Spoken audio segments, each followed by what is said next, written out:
Well, hi, everybody. For the last about 3 years, something new that I've been trying with roses. I've been growing roses now for somewhat more than 40 years, but something I've just tried in the last few years is growing some from seed, and have found that very interesting. And so I thought it might be interesting to do a little program here. Maybe some of you have tried this, um, but there are various ways of doing it, but this is how we've done it. So as you probably know, most roses are propagated by what we call vegetative methods. They're by cuttings or grafting or budding or air layers or tissue culture.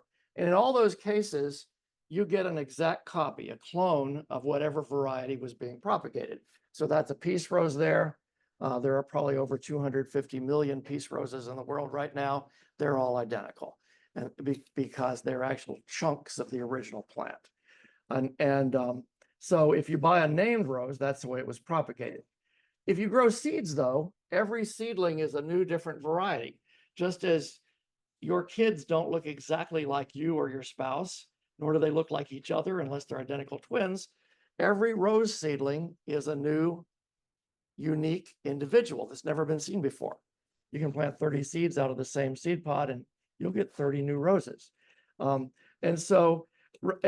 even among organisms that are produced from seed, roses are really variable. So you could cross two red shrubs and get a white climber easily. That happens. It's just bizarre sometimes. So it's always a gamble, but it's also kind of fun because you don't know what you're going to get, and you might get something exciting. So there are a couple ways of doing this. You can do what are known as open pollinated plant seeds or purposeful crosses. Open pollinated always just gets abbreviated OP. And that means the flowers have been pollinated by the bees just out in the garden. So in my garden, I have about 300 plants of almost 200 varieties. So when I see a hip on a rose, I know that's the female parent. I have no clue what the male parent is because the bees just brought pollen from somewhere, maybe not even from my garden. So that's kind of iffy, but it does work. And sometimes you get some interesting things. But you can also make purposeful crosses where you choose both parents and then you purposely do the pollination. It's still a gamble. You still don't know exactly what you're going to get, but at least you know the genetic pedigree of that plant. That's eyes for you. Yeah. So something that, unless you've studied some genetics, you may not be aware of is the idea of ploidy. You may be aware that in humans and pretty much every other higher organism, we store our genetic information as DNA in the nucleus of the cell in little bodies known as chromosomes. So you and I have 46 of them. We inherited 23 from each of our parents. And in humans, we always work that way. We always end up with 46. If by some accident there are more or less, that virtually always results in a miscarriage of the pregnancy, or in those rare cases where the child survives, it is always with a severe handicap. Down syndrome, for example, there's simply the presence of one extra perfectly normal chromosome, number 21, but we don't know what to do with that extra chromosome.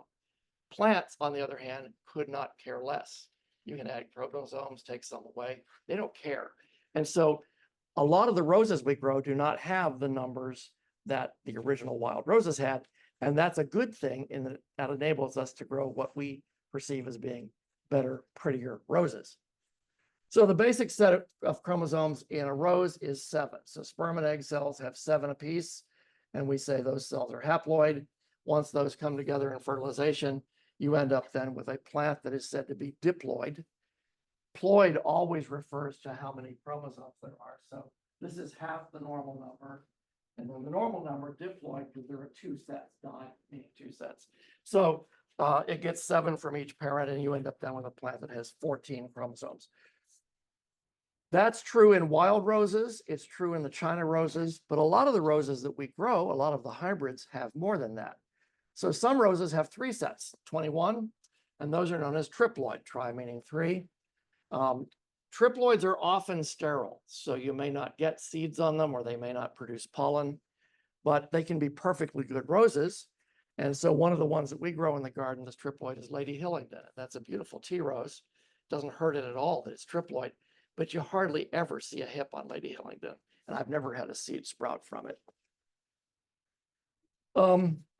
Most modern hybrids, hybrid teas, floribundas, and large flower climbers are tetraploid, meaning they have 28 chromosomes, 4 sets of chromosomes, twice the normal wild number.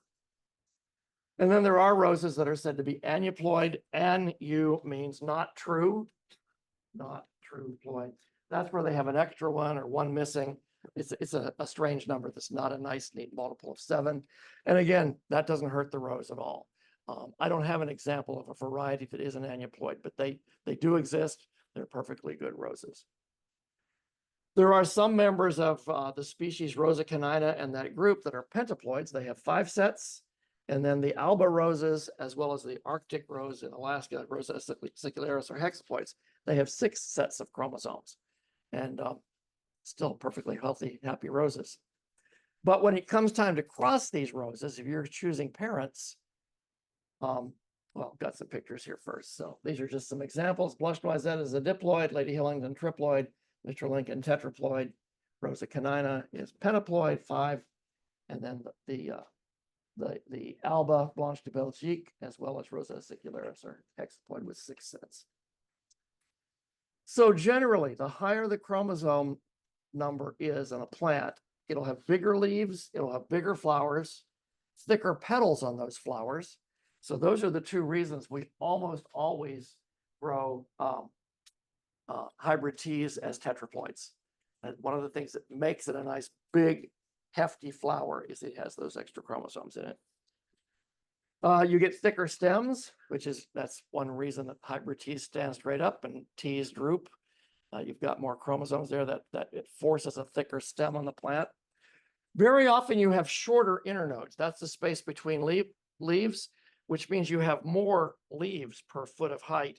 And overall, the plant is probably shorter than it would have been. Now, that's not always the case. Some of the really tall climbing roses are tetraploids, but who knows how tall they might be if they had fewer chromosomes. So because of these advantages, most modern roses are tetraploids, occasionally higher, but mostly tetraploids. So if you're going to cross some roses, it's good to know what you're using as parents. If you cross a diploid and a diploid, that works really well. Tetraploid by tetraploid often works pretty well. But because there's so many chromosomes there, it's much less predictable. As I was saying, you could cross 2 red short roses and get a tall white one. With tetraploids, that's going to happen to you because they're carrying all kinds of recessive genes in those extra chromosomes that didn't show up in the first generation. It will later. That's kind of fun, but it makes them less predictable. If you cross between those 2, you're going to end up with triploid offspring, which might be very nice, but they also may be sterile.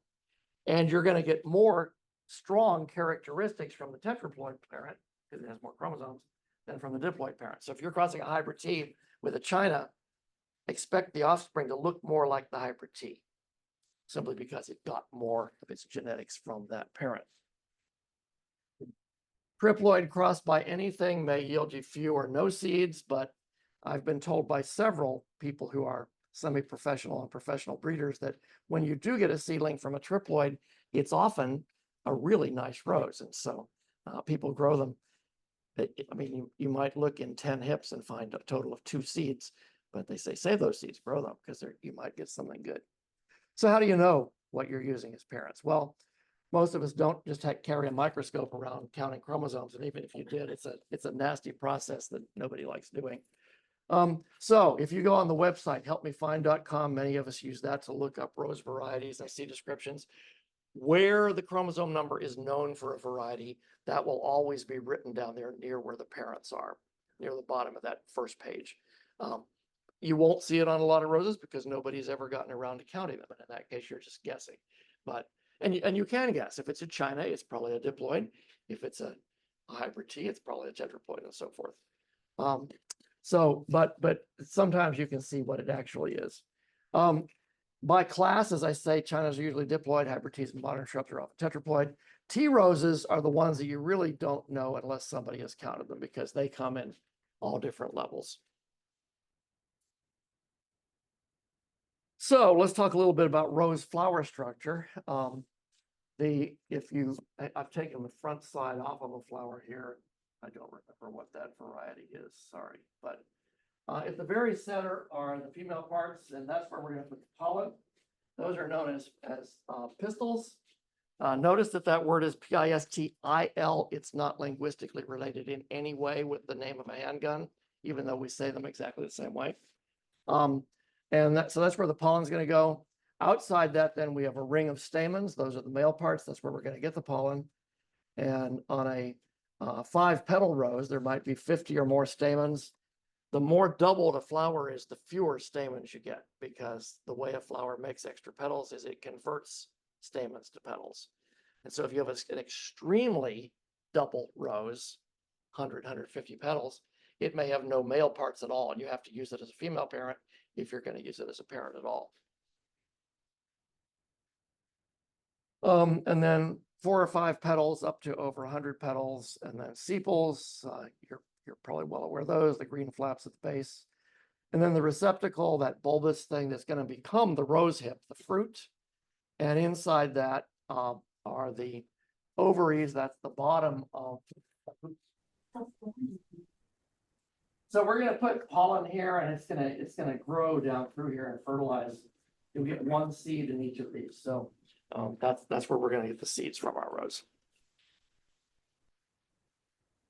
So just looking at this flower sideways, we got sepals, petals. The stamens are these pale yellow ones, and then the pistils are the red ones in the middle. They're not always red. They are usually a different color from the stamens. So it's easy to tell those parts apart. And when it comes time to actually collect pollen, we're going to be in there with a little pair of scissors. And it's pretty easy to clip these off without damaging those center parts at all. They really are separated enough that if you got good eyes and a nice pointy pair of scissors, I always tell people by your 2nd or 3rd flower, you're going to be an expert at taking pollen out. So first of all, you would select the flower you want to use as a male parent. So you're going to take a bud that is just beginning to open. That's Mr. Lincoln. That's at exactly the right stage. You want to get it far enough open that you're going to be able to peel the petals away. If it's too tight, you won't be able to. If it's too far open, it may already be shedding pollen. I want that pollen. So I want to catch it when it's not yet shedding pollen, but it's far enough open that I can physically pull that flower apart. And I'm going to peel away all the petals. If I want, I can also cut off these sepals. They're useless. But now we've got a ring here of stamens, and then we have the pistils in the middle. What I'm going to do is cut off those stamens to collect them.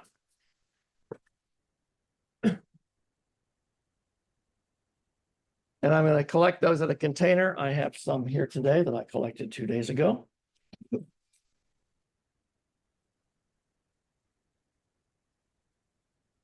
Now, you leave that in a warm, dry area, just out at room temperature in your house overnight. If it's really humid, or if you're doing the buds a little tight, you might want to give it 2 days. That's perfectly all right. It takes some time. Those stamens have to dry out and crack open and shed their pollen. So you don't do this on the day you want to make the pollination. You do it either 1 or 2 days earlier. You have to kind of plan ahead.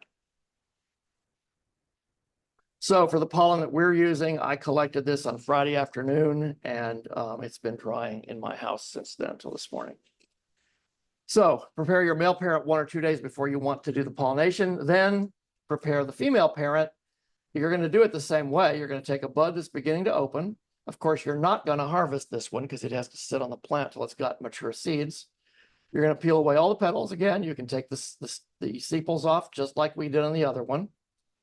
And just as we did for the male parent, we're going to cut away all the stamens. But this time we're going to throw them away, unless you want to use them as a male parent somewhere else, which you can do.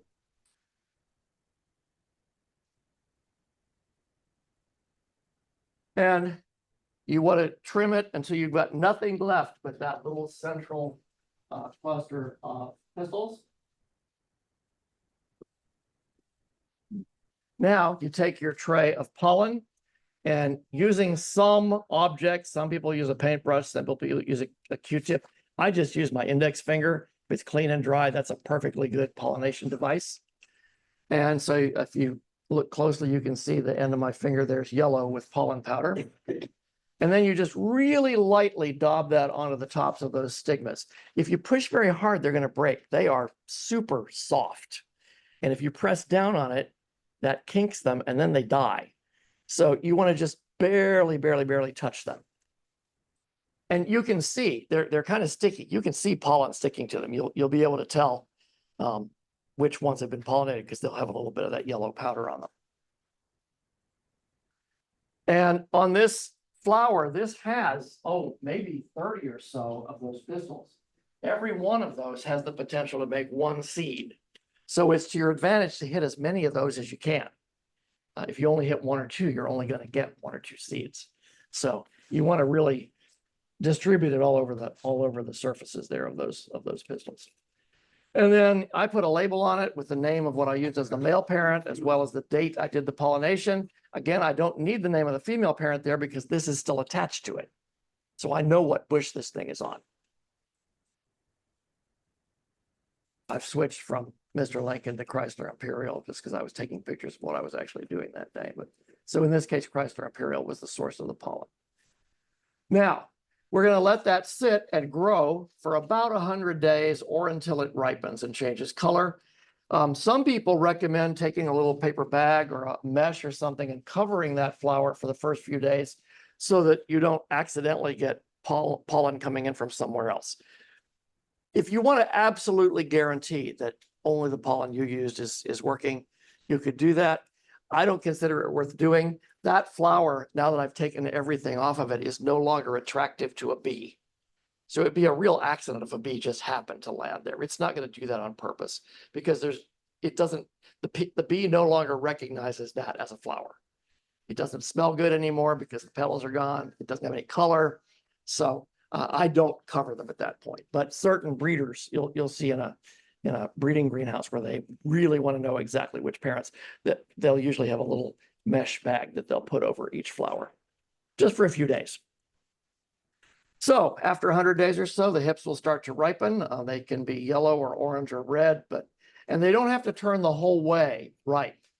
I have traditionally kind of used them after they turn the entire way ripe, but I've been told by Jim Spruill, who's a breeder of roses in California, that you may actually get quicker, easier germination of your seeds if you take the seeds out before the fruit is quite ripe. You want it to be changing color, but it doesn't have to be all the way orange or red yet. You can still have some green on it.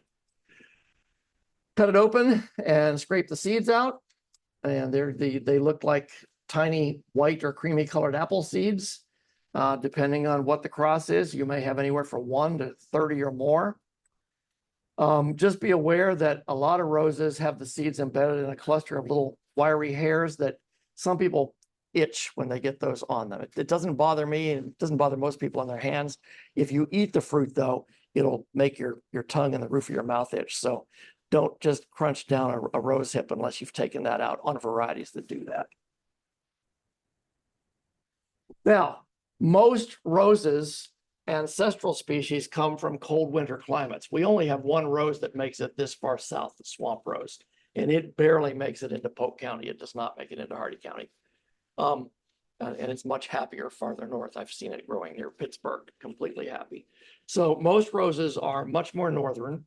And so they have the adaptation that most northern trees and shrubs have, that they ripen their seeds in the fall, but they don't want those seeds to sprout until the next spring. So they have a built-in physiological mechanism that allows them to perceive how long and how cold the winter is progressing. And there will come a day when they decide, okay, spring has sprung, I can grow now. But they won't grow until that. And so I have relatives in Pennsylvania who get little rose seedlings popping up in their garden here and there every year and grow them just for fun. In all the years we've had gardens at Florida Southern, I have never, ever seen one rose seedling come up on its own. And that's because they're not getting the winter they need. The seeds die without sprouting. So we are going to do a process known as cold stratification, where we trick the seed into thinking it has experienced winter. So we're going to take a wet folded paper towel. You want it not dripping, but pretty damp. We're going to put the cleaned seeds on the surface. Some people sterilize the seeds first. I don't. I just take them out of the fruit, and if they look nice and clean, I put them on the paper towel. Seal that then in a plastic bag, and put a label on it as to the date you did this, as well as what your cross was. That one was Rosa rugosa rubra open pollinated. I usually put that bag in a bag just to be sure it doesn't dry out over time. And then I put it in the vegetable bin. I actually use that refrigerator. I've also used my home refrigerator. Between 33 and 45 Fahrenheit, that's between 1 and 7 Celsius.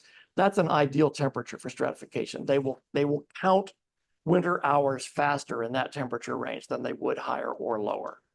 It doesn't hurt them up north to freeze, but they don't do any counting while they're frozen. They only count while they're chilly but wet, not ice. And you leave them there then for 3 months. Some people leave them 4 months. But after 3 months, you should start taking them out once in a while and looking at them. And if you see seeds sprouting, if they have little roots coming out, you can carefully pluck that seed off the paper towel and plant it, and it's ready to grow. The ones that haven't started yet, you put back in the fridge for another 10 or 15 days. And then most people, after about 120 days, plant everything, whether they're sprouting or not. I've wondered if that's really a good idea. I think we just get tired of waiting, but I think some roses probably would continue to sprout later if you left them longer. And once you've planted them, you'll see the seeds coming up in 2 to 4 weeks. It's a slow process. You can see from the time you pollinate it till you see little seedlings is going to be the better part of a year. But that's the way it works. So you're not likely to get real high germination rates. Most people say be happy if you get 30%. But if you're planting hundreds of seeds, that gives you a good number of seedlings. What do you plant them in? They're really susceptible to damping off. That's where they rot, right where the plant comes out of the soil line when they first germinate. And so we've tried using regular potting soil and drenched it with Captan fungicide. We've tried placing the seeds on the surface and then covering them with perlite. Again, Jim Spruill, the California breeder, recommended that to me. And I like that method. That works really well. Cover them with maybe a 1/4 inch of perlite. So the soil is underneath them. You can plant them in pure vermiculite. I've tried that. But in any case, once they come up, we drench them either with more Captan, or lately we've been using Root Shield, which is a biological fungicide. It is a fungus, a trichoderma fungus, which instead of causing disease, it serves as a protectant from disease. And so it forms a fungus mycelium around the roots of your rose and protects them from being attacked by the bad guys. So, and I like it. It does a good job. I have not lost a lot of seedlings since I've started using that. So these are some seedlings in the perlite mix just coming up. Those have only been out of the ground for a couple days. These are probably a week older, beginning to make their first leaves. Those are in vermiculite. So you have 2 challenges when they first come up. A lot of them will just have 5 petals. Even if you used very double parents, you're going to get some singles. If you like singles, that's great. As Lisa was saying, one of Al Wickham's prettiest plants was a single. Those are good. But if you're looking for double, if you get a flower that only has 5 petals on day 1, that's what it's going to do. You're not going to get more later. The other thing that happens is a good percentage of your seedlings will be really susceptible to powdery mildew. Now, in our gardens here, we hardly ever see powdery mildew. And in the greenhouse, I only see it on really susceptible varieties now and then. But when I sprout seeds, I would say at least half of them turn white and furry within the first few weeks. It's probably worth just throwing those plants out because they're not likely to get better with time. If they only get a little bit of mildew in the greenhouse, it might be worth keeping them and just see how they do. But if they cover up with mildew, they should be trashed probably. If you've got a seedling that is going to be a good repeater, it'll probably make its first flower around 6 weeks after it sprouts. And once you've seen that flower, if you decide you want to keep it and see what it does next time, you can transplant that into individual pots. I usually have them growing in a community pot until then. If they're going to be once flowering, they won't make any flowers on that first growth, and they may not bloom at all until the 2nd year. So again, if you've got a tray of seedlings, some of which are flowering and others are just growing and not flowering, if you want to try to keep growing them and flower them in a 2nd or 3rd year, fine, but be aware they're probably not going to be good repeaters, especially in Central Florida. As I said before, if it has exactly 5 petals, it's probably going to remain 5 petals.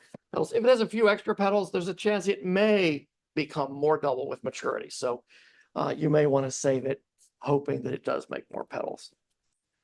So most seedlings probably won't have good enough traits to be worth keeping. But if you see one that you really like, grow it full size, see how it flowers. So this is one that we grew. This is an open pollinated seedling from the rose that we call Mike Purcell's rose. I'm still growing that in the garden. I like it a lot.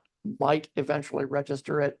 As you can see, it's blackish red. It's extremely fragrant, and just a good rose. What I've not done with it so far is grown it somewhere where it doesn't get sprayed. So I have no idea if it's black spot susceptible, and that's something well worth considering, since a lot of people don't spray. But our gardens are sprayed, and it's fine there.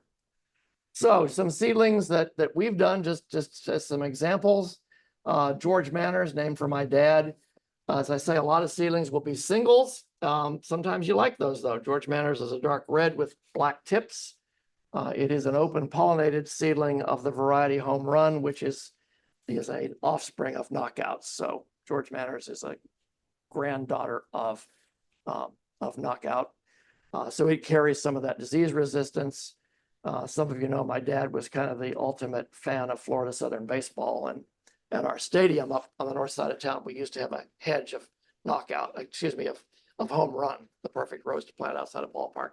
So in his honor, I collected the seeds off of that hedge. So that's where I got the seeds for this plant. And then Lois Manners, named for my mom, is a sport of also my variety, Schucoatl. And it is Schucoatl is a seedling of Dortmund, the climbing Cortezii hybrid. So there they are with their roses. I thought Lois was pink. It is. Oh, it is. Yeah. No, yeah, that's about as deep a pink as it can get. That's probably on a cool morning. Yeah, it can be paler. My George didn't make it.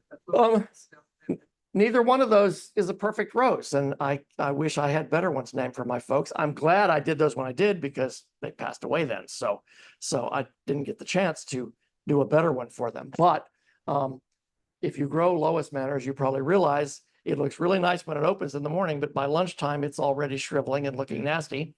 And with George Manners, it has the tendency to make quite a lot of flowers that have a weird number of petals, so it's asymmetrical. So on a good day with a good flower, it's glorious. It has too many bad days. So they're not ideal roses, and that's something to consider also before you release something in a hurry. Is it going to be consistently good enough that you won't regret it later? This is Xochimilco. This is one that I regret naming it that, because people avoid it because they're scared of the name. But I have to say it's one of my favorite roses of any rose, and it's mine. It is registered as a noisette. It's extremely fragrant. It makes bigger clusters of flowers than any other rose I know. There can easily be 120 to 150 buds on one stalk. And so it makes a head of flowers like that and perfumes your whole garden. But because of its name, people are scared to grow it. That as one that you could buy starters. I think we do. Yeah, I'll check. I think so. Yeah, remind me. I'll be happy to give you some. Yes. Actually, for this such an outstanding rose, but I'm curious, what does the name mean? Oh, Xochimilco is the name of a lake in Mexico City. There's a park there where you can hire boats to go out on the lake. That's where the extremely rare axolotl amphibian lives. The only place in the world that it lives.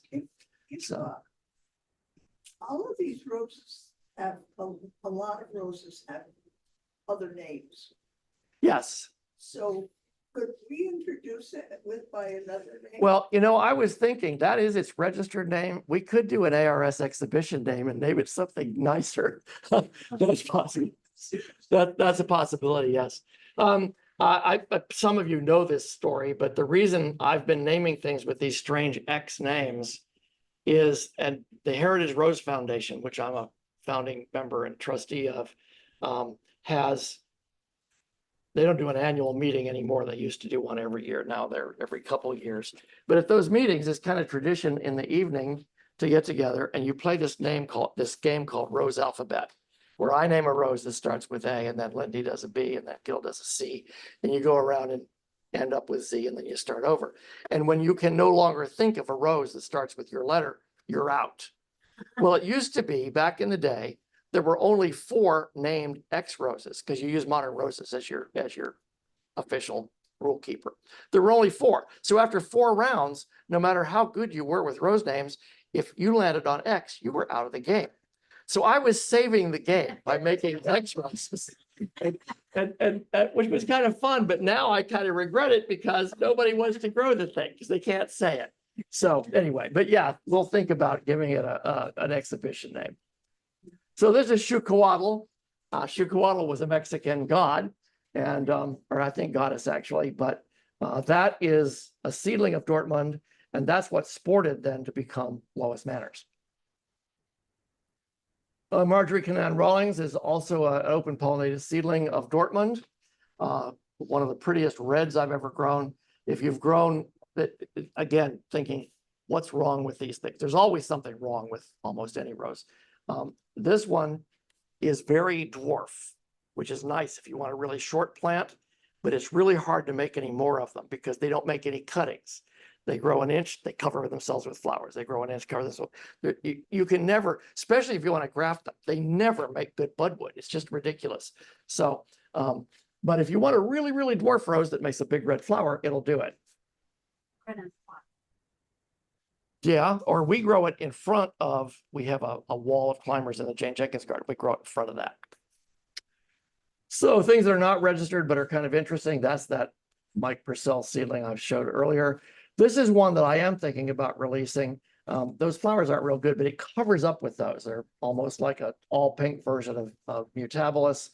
And it is Faith Whittlesey, which is one of Viru Varagavan's roses, maybe his best one, crossed by Bermuda's Belfield, which is a China that might be the original Slater's Crimson China. So it has a lot of disease resistance genes, blooms all the time. It's always covered with flowers, makes a moderately sized bush. So I'm thinking about releasing that one. Have to think about who I want to name it for if I do. We grow a rose. Some of you may also grow it as a found rose that is not Alice Hamilton. It was called Alice Hamilton for a while. They proved that it was not, but we don't know what it is. So what we call it now is not Alice Hamilton.